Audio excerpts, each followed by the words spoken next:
এই দেখো আজকে হাট থেকে, এখানে যে উইকেন্ডে হাট বসে ব্রিসবেনে, সেখান থেকে কিনে এনেছি এই মৌচাক।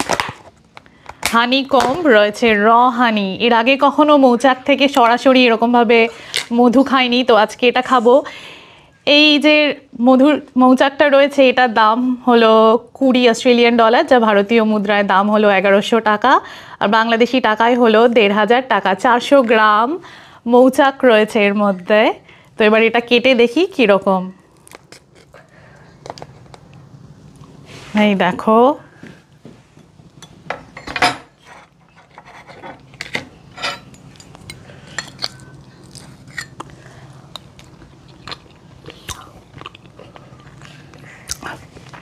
ভীষণই মিষ্টি। ওরে বাবা, গলা আটকে যাচ্ছে। দারুণ খেতে, ভীষণই দারুণ।